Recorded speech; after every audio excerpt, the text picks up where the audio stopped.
Have you ever been in a conversation and just wished you had some kind of built-in lie detector?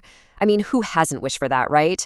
It's a super tempting thought, but the real story of spotting deception is way more complex and honestly a lot more fascinating than you might think. So today, we're going to dive in and break down the surprising science of how to spot a liar.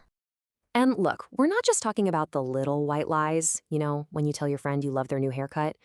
The ability, or more often, the inability to spot a really serious lie can have massive real-world consequences. Sometimes it's even a matter of national security. Take this, for example. Back in 2015, Homeland Security decided to run some undercover tests at major U.S. airports. They had their own agents, these so-called red teams, try to smuggle fake explosives and weapons right past TSA screeners. And the results? Well, honestly, they were alarming. Yeah, you are seeing that right. 95%. That is not a typo. Out of 70 different times these undercover agents tried to get through, the TSA failed to stop them 67 times.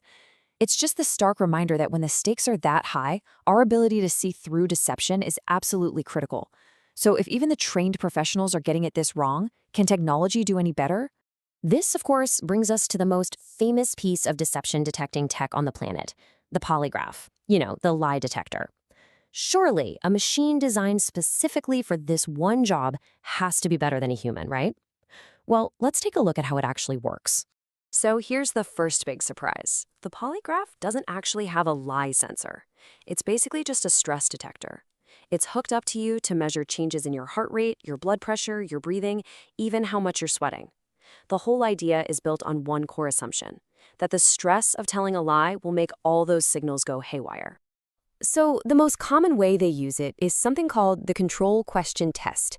The examiner asks you some boring, irrelevant questions to get a baseline, like, is your name Bob? Then they hit you with the relevant question, like, did you steal the money from the safe?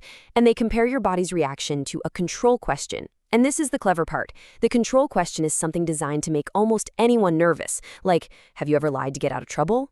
The theory is that a guilty person will have a bigger physical reaction to the crime question than to that little control question. So how does it actually perform? Well, at first glance, it doesn't look too bad. It correctly identifies guilty people about 77% of the time, and it correctly clears innocent folks about 70% of the time. But here's the kicker, the really crucial flaw. About 16% of the time, the machine flags a totally innocent person as a liar. Just think about that for a second. An honest but really nervous person can look exactly the same as a guilty person to this machine. And get this, the machine isn't just flawed, it's beatable. And it's not even that hard. By using simple physical tricks like biting your tongue or just tensing your toes during those control questions, you can make your stress response shoot up on purpose. That makes your reaction to the real question look pretty tame by comparison. In one study, a full 50%, half of people who were taught these simple tricks were able to beat the test. Okay, so the polygraph is so unreliable that it's not even allowed as evidence in many courtrooms. So if the machine is out, what about us? What about our own intuition? Can we just trust our gut? Let's really think about it for a second. If you had to guess, just put a number on it. What do you think our accuracy rate is for spotting a lie, just by looking at someone and listening to them talk? Well, after decades and decades of scientific research, the answer is kind of humbling. It's basically a coin flip. The actual number is 54%, just barely better than random chance. A huge meta-analysis that looked at hundreds of studies confirmed this. We all think we're pretty good lie detectors, but the cold, hard data tells a very, very different story. And there's a really interesting reason why we're so bad at it.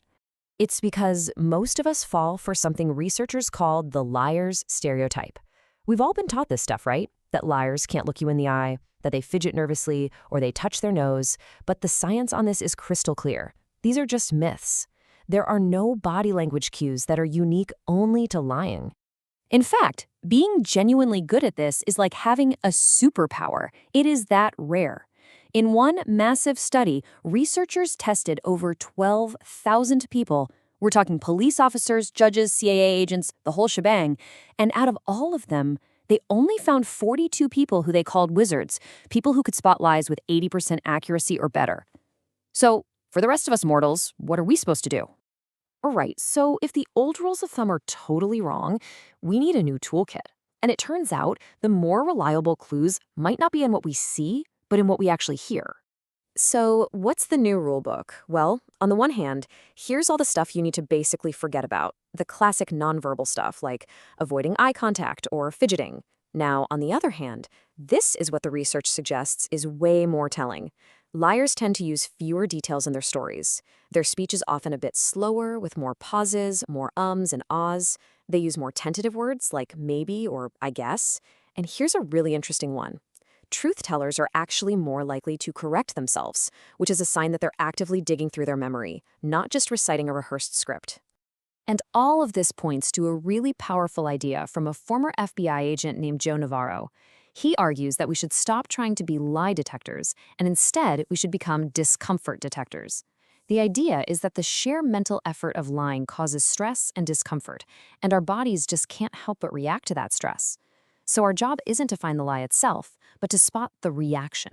Navarro tells this amazing story about interviewing a suspect who, over the course of the conversation, slowly started building a little wall of objects on the table between himself and the investigators. He was subconsciously creating distance, trying to find some kind of comfort.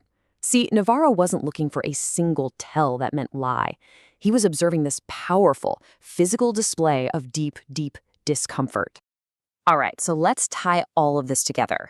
We started with this huge failure in spotting deception, and now we have a totally new way of thinking about it. But there is one final, really crucial piece to this whole puzzle. Remember where we started with the TSA and that unbelievable 95% failure rate? Well, this is a look at their actual checklist. It's part of a program called SPOT, which stands for Screening of Passengers by Observation Technique. This is the official system they use to try and identify potential threats. Now, look closely at what they're trained to look for. Exaggerated yawning, fidgeting, gazing down, averting their eyes. Does any of this sound familiar? It's basically a greatest hits album of the liar's stereotype. The exact same myths that science has proven again and again are unreliable. Their entire system is built on a faulty foundation, and all of a sudden that 95% failure rate makes perfect logical sense. And this leads us to what is maybe the single most important takeaway from all of this. There is no Pinocchio effect. There is no single behavior, no growing nose, no eye twitch, no nervous tic, that on its own means a person is lying. These are just signs of stress. And that stress could absolutely be from lying, or it could be from being a totally innocent person who's in a high-stakes, terrifying situation. So, where does this all leave us? If there's no single telltale sign of a lie, maybe we've been asking the wrong question this whole time. The real key isn't to become some kind of human lie detector. It's to become a better observer of human nature, to stop hunting for deception and start noticing discomfort. Because somewhere in that gap between what someone says and how they truly feel, well, that's where you just might find the truth.